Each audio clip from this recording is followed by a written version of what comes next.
মানুষকে বাধ্য করেন না। আল্লাহ যদি বাধ্য করতেন, এখানে যুবক আছে ডেলি একবারও আল্লাহ বলে না, জিজ্ঞেস করা সারা দিনে একবার আল্লাহ বলে না, অথচ আল্লাহ হচ্ছে যৌবন দিয়ে সাজাইছেন। কি সাজাইছে? ধরে বলেন, আল্লাহ বললে 40 নেকি পাওয়া যায়, কই নেকি? আবার আল্লাহ বলার 40 নেকি আরবি কোরআনের 4 অক্ষর বলার 40 নেকির মতো না, ওজনে সমান। কিন্তু কোরআনের 4 হরফ উচ্চারণ করলে 40 নেকি পাওয়া যায়, আল্লাহ উচ্চারণ করলে কয় নেকি পাওয়া যায়? কিন্তু দুটা ওজনে সমান, তাকতিকে একরকম না। যেমন উদাহরণ দিই, 1 নুন তুলা আর 1 নুন লোহা ওজনে সমান, আবার না পায় কিন্তু তাকতিকে কোনটা বড়? তুলারটা বড়, ঠিক না? ঠিক আল্লাহ বলার 40 নেকি বাকি এরকম বড়, ওজনে সমান কিন্তু বাকিতে একবার আল্লাহ বলে না। আল্লাহ আমাদেরকে বাধ্য করেন না। যদি বাধ্য করত, বাধ্য করা বুঝেন না, মানে 24 ঘন্টা আমরা কাজটা ভোগ করি, অক্সিজেনটা শ্বাস প্রশ্বাস নিতে দেয়, 24 ঘন্টা কাজটা ভোগ করি, তাহলে তো জমিনের কথাই সত্য। জমিন প্রতিদিন বলে আল্লাহ আমাকে অনুমতি দেন না, আল্লাহ শুনতে হবে। জমিন প্রতিদিন বলে আল্লাহ অনুমতি দেন না, কি করবে? আমি মানুষকে পেটে নিয়ে নিব। আল্লাহ জিজ্ঞেস করে কেন? জমিন বলে 24 ঘন্টা তোমার নাফরমানি, আর চলে আমার পিঠে। আমরা কার পিঠে চলি? আমাদের বসবাস কার পিঠে? জমিনের পিঠে, ঠিক না? এই জমিনের পিঠে না আমাদের বসবাস। জমিন বলে বসবাস 24 ঘন্টা বিতরণ করে আমার পিঠে, 24 ঘন্টা তোমার নাফরমানি, আর ভোগ করে 24 ঘন্টা তোমারটা। আমরা কারটা ভোগ করি? মনের যুবক 24 ঘন্টা নাফরমানি করে না করে? কোন 4 দোকান আছে সামনের বাজারে যেটার ভিতরে টেলিভিশন না আছে, ডিশের লাইন না আছে? কোন যুবক আছে দেখতেছে অ্যান্ড্রয়েড সেট না আছে? সারা দিন নেটের ভিতরে কি দেখে? 24 ঘন্টা নাফরমানি। জমিন বলে আল্লাহ 24 ঘন্টা নাফরমানি, 24 ঘন্টা ভোগ করে তোমার দাও। তোমার খায়, তোমার নাফরমানি করে। মা কানা শাইফা খালাক্তা, কিছুই ছিল না, তুমি সৃষ্টি করলা। ভোগ করে 24 ঘন্টা তোমারটা খায়। ইয়ানতুর বিআইনিকা ওয়া ইয়াসি, ও যুবক ভালো মতো শোনো, কাজে দিবে। দৃষ্টিশক্তি কে দিছে? দেখে কে? কে দেখে? তুমি দেখো, ঠিক না? কয়টা ক্যামেরা দিয়ে দেখো বলো তো? হ্যাঁ, 2 চোখে কয়টা ক্যামেরা? 2টা। 2 চোখে 26 কোটি ক্যামেরা। কত? 26 কোটি ক্যামেরা দিয়ে দেখো। জমিন তো এটাই বলে মাকানা শাইফা খালাক্তা, কিছুই তো ছিল না এগুলা। কোরআনে তো বলে হাল আতা আলাল ইনসানি হিনুম মিনাদ দাহর লাম ইয়াকুন শাইআন মাযকুরা, মানুষ তো অস্তিত্বই ছিল না। হাদিসে কুদসি তো বলে মান আরাদা আন্নি মা বাইতুহু মিন করিব, আল্লাহ থেকে যখন বিমুখ হয়, সবকিছু পাওয়ার পরে, যুবক যৌবন পাওয়ার পরে, নারী নারীত্ব পাওয়ার পরে, যুবতী যৌবন পাওয়ার পরে, টাকাওয়ালা টাকা পাওয়ার পরে, পুরুষত্ব পাওয়ার পরে, পদলা পদ পাওয়ার পরে, বিদ্যানরা বিদ্যা পাওয়ার পরে, হাটওয়ালা হাট পাওয়ার পরে, বাজারওয়ালা বাজার পাওয়ার পরে, মেইলওয়ালা মেইল পাওয়ার পরে, ফ্যাক্টরিওয়ালা ফ্যাক্টরি পাওয়ার পরে, খামারওয়ালা খামার পাওয়ার পরে, প্রত্যেক ব্যক্তি যখন স্বয়ং সম্পূর্ণ হয়ে যায়, আল্লাহকে বোঝা যায়। আল্লাহকে যদি বোঝালে ঢুকতো, তাহলে আজকে এখানে এত বড় মজমা, ঠিক না? আমার মনে হয় এখানে বহুত মানুষ এখন পর্যন্ত আসেন নামাজ পড়ে, ঠিক না? আসানোর সময় কে ডাকছিল? বড় ভাই ডাকলে তো দিন খবর থাকে না। এক সময় তো ছিল বড় ভাই ডাকলে, ছিল না? আরে এক সময় ছিল না এরকম? বড় ভাই ডাকলে কি বেদস্ত লোক ডাক্তার রোগীর খবর ছিল না। এশারের সময় কি ডাকছিল? মসজিদে লাউড স্পিকার নাই আজান দেওয়ার জন্য। রায়পুরার কোন মসজিদে নাই লাউড স্পিকার? লাউড স্পিকারে ডাকে, কিন্তু এশারের সময় কয়জন আসছে মসজিদে? কয়জন মসজিদে আসছে? কি ডাকছিল? আরে কে ডাকছে? আল্লাহ কে? আল্লাহ পরিচয়, আল্লাহ কে? যুবক তো সারা বছর নেটের ভিতরে এমনি খরচ করে, ওয়াইফাই আনলিমিটেড চালাতে। গ্রামে মনে হয় ওয়াইফাই আছে, যার বাড়িতে ওয়াইফাই নাই তো পাশের বাড়ির পাসওয়ার্ড আছে, ঠিক না? হ্যাঁ, আর একজন যুবক তো সারা রাত নেট বিক্রি করার জন্য সজাগ থাকে। কাজ করেন যুবকদেরকে, রাত্রে যখন নেট শেষ হয়ে যায় তোর নাম্বার এদের কাছে আছে, সাথে সাথে যোগাযোগ করে আর সাথে সাথে নেট চলে আসে। নেট বিক্রি করে নাই, সারা রাত অপেক্ষা করে করবে কিনা। কিন্তু আজ পর্যন্ত তো তোমরা আল্লাহ অথচ 15-20 এমবি খরচ হতো, 15-20 এর বেশি না, 15-20 এমবি খরচ হবে আল্লাহ 99 নাম রোধ করে দেবে। বিশ্বাস হয় না? আজকে যে দেখো তোমরা তো 99 নামের দেখো না। আল্লাহ আমাকে কে ডাকে? শুধু আল্লাহ ডাকে না, রহমান ডাকে, রহিম ডাকে, মালিক ডাকে, কুদ্দুস ডাকে, সালাম ডাকে, মুমিন ডাকে, মুহাইমিন ডাকে, আসিস ডাকে, জব্বার ডাকে, মুতাকাব্বিরুল খালিকুল বারিকুল মুসাব্বিহ গফফারুল গফফারুল গফফারুল রাসাকুল ফাত্তাহুল আলিমুল কাবিদুল বাসিতুল খাফিদুল রাফিউল মুহিসুল মুমিনুস সামিউল বসীরুল হাকিমুল আদলুল লতীফুল খবীরুল হালিমুল আযীমুল গফুরুল শাকুরুল আযীমুল কবীরুল হাফিজুল মুকিমুল হাসিবুল জালিলুল কারীমুল বাসির الحكيم الودود المجيد الواحد الشهيد الأكبر حكيم الحميد المكين الملك الحكيم الموصي المبدي المعيد المحيي المميت الحي والقيوم الواجد الماجد الواحد الأحد الصمد القادر المقتدر المقدم المؤخر الأول والآخر الظاهر والباطن الوالي المتوالي البديع الله المنتقم الحق والغوث مالك الملك الجلال والإكرام المقسط والجاني والملك والمبدي المالك الدار الرافع الملك الحبي البديع الباقي الوارث والرشيد الصبور جل جلاله الملك القادر عليم الله ছিল আমাদেরকে। যেটা বুঝাইতেছিলাম আল্লাহ আমাদেরকে বুঝান বাধ্য করবে, বাধ্য যদি করতে তাহলে আল্লাহ ডাকবার আসবে না। যুবককে যৌবন দিবে আর আল্লাহ বলে ডাকবে না, নারীকে নারীত্ব দিবে আর আল্লাহর হুকুম নিবে না, পুরুষকে পুরুষত্ব দিবে আর সে আল্লাহর কথা শুনবে না। এটা কোনোদিন সম্ভব ছিল আল্লাহ বুঝা। আমরা বুঝাইতে চেষ্টা করতেছি, বাধ্য তো করতে পারবো না, কিন্তু বুঝাইতেছি আল্লাহ বুঝা। যেমন বলতেছিলাম প্রতিদিন বলে আল্লাহ অনুমতি দেন না, পেটে নিয়ে নিবে, পেটে আল্লাহ বলে কেন নিবে? বলে 24 ঘন্টা তোমার নাফরমানি। একটু ভাবি না আমরা 24 ঘন্টা আল্লাহর নাফরমানি করি। আমার জমিন এটাও বলে 24 ঘন্টা তোমারটা ভোগ করে।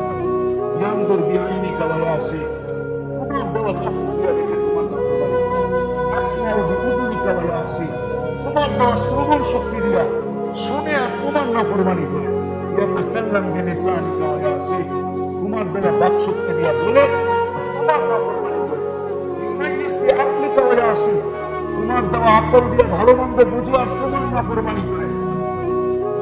ইয়াতাফাক্কার বিকলবিকা ওয়া ইয়াসির, তোমার দেওয়া দিল দিয়ে চিন্তা করে তোমার নাফরমানি করে। ইয়াবতিশু বিয়াদিকা ওয়া ইয়াসির, তোমার দেওয়া হাত দিয়ে কর্ম করে তোমার নাফরমানি করে। ইয়ামশি বিরিজলিকা ওয়া ইয়াসির, তোমার দেওয়া পাও দিয়ে চলে আর তোমার নাফরমানি করে। কানা সগীরা ফাকাব্বারতা, বড় ছোট ছিল তুমি বড় করলে। কানা দাঈফা ফাকাওয়াইতা, বড় দুর্বল ছিল তুমি তো সুঠামত্ব দিলে। কানা জাহিলা ফাআল্লামতা, বড় অজ্ঞান পাকের থেকে আসছিল তুমি ওকে শিক্ষা দিলে। কানা মিসকিনা ফাআগনাইতা, অসহায় ছিল নিশ্চয় ছিল তুমি স্বয়ং সম্পূর্ণ করবে। এই জন্য আমি পেটে নিতে চাই। আল্লাহ জিজ্ঞাসা করে কিভাবে পেটে নিবে? জমিন বলে আটা সাউসাল সাহাবি, আমি শুধু পিঠটা হেলায় দিব, পিঠটা খেলানো বোঝা? আরে বলো না, ভূমিকম্প ভূমিকম্প জমির পিঠ হেলায় না, ভূমিকম্প দিন আর মিনিটের ভিতরে আমার পেটে নিয়ে আসবো। গত ডিসেম্বরে তুরস্কের জমিন হেলা গেছিল, আল্লাহ অনুমতি দিয়েছিলেন ওকে হেলানোর জন্য। এক রাত্রে 1.5 লক্ষ মাটির নিচে, এক রাত্রে পুরো শহর মাটির নিচে চলে গেছে, মাটিতে মিশে গেছে। যেটা বুঝাইতেছিলাম আসল কথা, আমরা কেউ ছিলাম না, আর চিরি আমরা কেউ থাকবো না। দুনিয়ার কার কি পরিচয়? এটা দুনিয়ার পরিচয়। কেননা দুনিয়ায় আমাদেরকে আল্লাহ পরিচিত হওয়ার জন্য বিভিন্ন পরিচয়ে পরিচিত করছেন। এই জন্যই কুরআন বলে জান্নাত তোমাদেরকে বিভিন্ন রূপে বিভক্ত করছে, বিভিন্ন পেশায় বিভক্ত করছে। কেন? এটা তোমার দুনিয়ার পরিচয়। কিন্তু দুনিয়ার পরিচয় আমার বিষয় না, আর আমার কথা লম্বা হবে না। কিন্তু দুনিয়ার পরিচয় নিয়ে আমার বিষয় না, আমার বিষয় হলো কালকে যে চলে যাবো আল্লাহর কাছে আমি পরিচিত কতটুকু। ওই শ্রেণী ব্যতীত সবার চিন্তা করা উচিত। এক শ্রেণী হলো বাচ্চা, যে এখন পর্যন্ত প্রাপ্ত বয়স্ক হয় না, তার চিন্তার প্রয়োজন নাই, কিন্তু কলম তার থেকে উঠানো, কলম তার বিরুদ্ধে যায় না। রুফিয়াল কলম সবই হত্যা ইয়াবলুগ, বাচ্চা যতক্ষণ পর্যন্ত প্রাপ্ত বয়স্ক না হয় কলমের বিরুদ্ধে যায় না। দ্বিতীয় হলো পাগল, কলমের বিরুদ্ধে যায় না। এই দুই শ্রেণী ব্যতীত আমাদের সবার চিন্তা করা উচিত। যদি আমি আজ রাত্রে চলে গেলাম যে আল্লাহর কাছে আমার পরিচয়, দুনিয়াতে আমার পরিচয় আছে, যুবকের তো যৌবনের পরিচয় আছে, পুরুষের তো পুরুষত্বের পরিচয় আছে, নারীর তো নারীত্বের পরিচয় আছে, পরিচয় হিসাবে রাখলাম। কিন্তু বড় যুবক আজকে রাত্রে যদি চলে যায়, তুমি চলে যাও, আমি চলে যাই, আল্লাহর কাছে আমার পরিচয়। কেন? আজকে সূর্য তো ডুবতে ডুবতে ডুবতে বলতে ডুবতে ছিল, সূর্য যখন ডুবে তো বলতে বলতে ডুবে। লান আউদ ফি হায়াতিকা আবাদা, হতে পারে তুমি আর কোনোদিন আমাকে উঠতে দেখবে না। বাংলাদেশের পত্রিকা যখন ডুবতে ছিল, সূর্য বলতে বলতে ডুবতে ছিল, হতে পারে বাংলাদেশের মানুষ তোমরা কালকে আমাকে উঠতে দেখবে না। দেখাই হুজুরকে জিজ্ঞাসা করো তো কমে লুটের সংখ্যা কত ছিল? আমি তো চোখে দেখে বলতেছি তোমাদেরকে, কেননা আমার কাছে কিতাবই এলেন নাই, চোখে দেখা আছে। আমি তো দেখছি, দেখা আছে। কমে লুটকে যেখানে ধ্বংস করছে ওই জায়গা নিজের চোখে দুই চোখ দিয়ে দেখা আছে। এরকম একটা ধ্বংসস্তূপ দেখি নাই। কোরআনের যত ধ্বংসস্তূপের কথা বলা আছে সব আমার এই দুই চোখে দেখা শেষ। আমি দেখা বলতেছি, এটা কোনো ব্যাপার না। চলো একবার কথাই শোনা দিন। ঈসা আলাইহিস সালাম যাইতেছিলেন কোন এক ধ্বংসপ্রাপ্ত জায়গা দিয়া। আমাকে ভাবতে হবে, মনে হয় আমি ওইটাও দেখা আসছি, যেখান দিয়ে ঈসা আলাইহিস সালাম যাইতেছিলেন, যে ধ্বংসপ্রাপ্ত শহরের ভিতর দিয়া। উনি সাথীদেরকে জিজ্ঞাসা করছেন, ধ্যান দিয়ে শুনতে হবে কিন্তু কথা বললে চলবে না। উনি সাথীদেরকে জিজ্ঞাসা করতেছিলেন, তোমরা কি জানতে চাও এই শহরটাকে আল্লাহ সমূহ ধ্বংস করবেন কেন? তো বলে জানলে ভালো হয়। উনি শহরের মধ্যখানে দাঁড়ায় আওয়াজ দিয়েছিলেন, ইয়া আহলাল খাওয়াবি আজিবু রূহাল্লাহ। উনার ডাকে মৃত্যু জিনিস, মৃত্যু ব্যক্তি সাড়া দিত, উনি মৃত্যুকে জিন্দা করতে পারতেন। আল্লাহ ওনাকে এই মুজিজা দিয়েছিলেন। তো যখন উনি ডাক দিয়েছেন তো একজন চিৎকার দিয়ে উঠছে, মাযা তুরিদু মিন্না, তুমি কি জানতে চাও আমাদের কাছ থেকে? উনি জিজ্ঞেস করছেন, লিমাযা দাম্মারাকুমুল্লাহু তাদমীরা, এরকম সমূলে তোমাদেরকে কেন ধ্বংস করলেন? সমূলে তোমাদেরকে কেন ধ্বংস করলেন?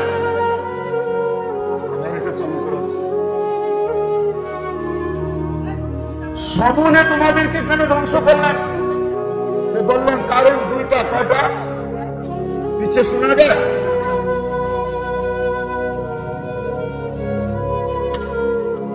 উপরেরটা বন্ধ করো, উপরেরটা তোমার বলছি, দুটা বন্ধ করো। তুমি আমার ওয়াজে আমারে শুনাইতেছ, হ্যাঁ? আমারটা আমারে শোনা লাভ নাকি? আমার তো এখন শোনা লাভ হবে।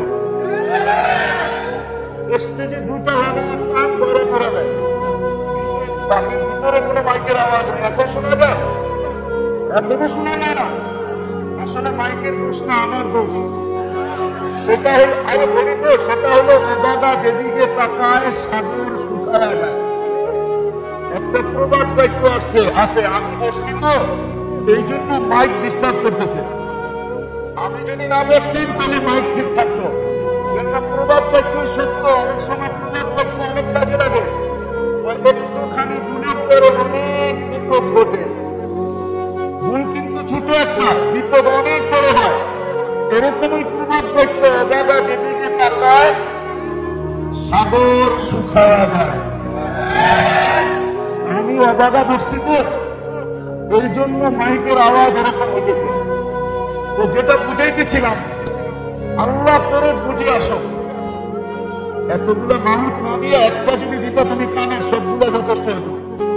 লাগাইছো তো 3-4টা। যেটা বুঝাইতেছিলাম, ঈসা আলাইহিস সালাম জিজ্ঞাসা করছেন তোমাদেরকে এরকম সমূলে ধ্বংস করলেন কিভাবে? কিভাবে সমূলে, কেন সমূলে ধ্বংস করলেন? দুই কারণ। কারণ কটা? দুনিয়ার ভালোবাসা ছিল। আমিও ভয় পাইতেছি কোন দিন আল্লাহ আমাদেরকে সমূলে ধ্বংস করে দেন। যাইতেছি আমি ওই দিকে, কোন দিন আল্লাহ আমাদেরকে সমূলে ধ্বংস করে দেন জানি না। আর এটার একটা কারণও আছে। অপরিচিত মানুষ ঢিল মারলেও যতটুকু না লাগে, পরিচিত মানুষের ফুলের টুকাও একছে বলল না। সব অপরিচিত মানুষের ব্যথা সওয়া যায়, কিন্তু পরিচিত আপনজন যদি ব্যথা দেয় তাহলে এটা সওয়া যায় না। কারণ কি? এটা বলতেছি, আমরা কিন্তু আল্লাহর সবচেয়ে আপন। বিশেষ করে এই উন্নত আল্লাহর আপন, এই উন্নতের মতো আল্লাহর আপন কেউ নেই। যদি কোন উন্নত আল্লাহর আপন হইতো এই উন্নতের মতো, তাহলে আমরা এই উন্নতকে নিজের জন্য নিজে বাছাই আর নির্বাচিত কুদরতি হাত দ্বারা করবেন না। আমাদেরকে আল্লাহ নিজের জন্য বাছাই করছেন, নিজের জন্য নির্বাচিত করছেন। আমি দলিল দেখেছি কোরআন দিয়ে, কোরআনের এই শব্দ আমাকে বোঝায় কিয়ামতের দিন আল্লাহ বিচার কার্যের সময়, যেদিন আল্লাহ বিচারের জন্য নামবেন আর বিচার কাজ শুরু করবেন, সাক্ষী সারা বিচার কাজ হবে তো হবে কি করে? তো আল্লাহ উম্মতে মুহাম্মাদীকে, আমাদেরকে আল্লাহ কিয়ামতের দিন নিজের পক্ষে সাক্ষী হিসাবে নির্বাচিত করছেন। আরো বলেন না, আমাদেরকে আল্লাহ নির্বাচিত করছেন। এই জন্য আল্লাহর সবচেয়ে প্রিয় আমরা। আরেকটা কাহিনীও আছে, আজকে প্রিয় হওয়া সত্ত্বেও আমরা যতটুকু আল্লাহর বিরোধিতা করতেছি, খোদার কসম, আমি তো ঘুরা বলতেছি, আমি কিন্তু বাংলাদেশের এই বর্তমান স্বাধীনতা দেখিনি। আমি দেশেই ছিলাম না, পত্রিকা দেখি। আমি জুলাইয়ের 18 তারিখে চলে গেছি, আগস্টের 18 তারিখে আমি আসছি। আমার সফর ছিল ইংল্যান্ড, কানাডা, মিশর, সৌদি আরব হয়ে আমি দেশে আছি। 2-3 দিন ছিলাম, আমার চলে গেছি আমি কোরিয়া। আমি আসছি গত 22 তারিখে কোরিয়ার থেকে। আমি তো দুনিয়ার 103টা দেশ দেখলাম, দুনিয়ার 103টা দেশ দেখলাম। আমি তো বাংলাদেশের যুবকদের মতো চুলের স্টাইল দুনিয়ার কোথাও দেখলাম না। এরা তো সারা রাত্র নেটে দেখা চুল কাটে। যাদেরকে আমরা নিজের জন্য নির্বাচিত করলাম, ওরা হাতে বাছাই করা, এত ভালোবাসে যাদেরকে দিলেন, ওরা বিজাতির আদলে চুল কাটে তো কাটে কি করা? বলো তোমাদের চুলের স্টাইল কি মুহাম্মদুর রাসূলুল্লাহ সাল্লাল্লাহু আলাইহি ওয়াসাল্লামের চুলের স্টাইলের মতো? এটা কাদের চুলের স্টাইল? হ্যাঁ, তাহলে তোমার চুল যদি ইহুদির স্টাইলে হয়, তাহলে ফিলিস্তিনের মানুষ মার খাবে না তো কে খাবে? বলো কে খাবে? আমরা মার খাবো না তো কে খাবে? কেন? আমাদের চুলের স্টাইলে তো ইহুদিদের মতো। এই জন্যই তো আমি বলি মাঝে মাঝে যে আল্লাহকে যদি প্রশ্ন করি, আল্লাহ ডেলি তো 32 বার আপনার কাছে আমরা প্রার্থনা করি, দোয়া করি যে ইহুদি আর খ্রিস্টান থেকে আমাদেরকে বাঁচান। গায়রিল মাগদুবি আলাইহিম ওয়ালাদ-দাল্লিন, এটা আল্লাহর কাছে প্রার্থনা করি, আল্লাহ আমাদেরকে বাঁচান, ইহুদির থেকে আর খ্রিস্টান থেকে বাঁচান। ডেলি কয়বার? 32 বার। কয়বার? কমসে কম ডেলি 32 বার। আর এরকম আল্লাহওয়ালারা ডেলি 100 বার চায়, 100 বার, 100 টাকার সমস্ত নকল সেফের মিলায়া করবে, 100 বার চায় আল্লাহ ইহুদি খ্রিস্টানের হাত থেকে বাঁচান। আল্লাহকে যদি প্রশ্ন করি, আজ পর্যন্ত তো আপনি বাঁচাইলেন না। আজকে 1 বছর পুরা হলো, 365 দিন, 40 থেকে 45 হাজার ফিলিস্তিনি জমিনের নিচে চলে গেল। হ্যাঁ, ওই ফিলিস্তিন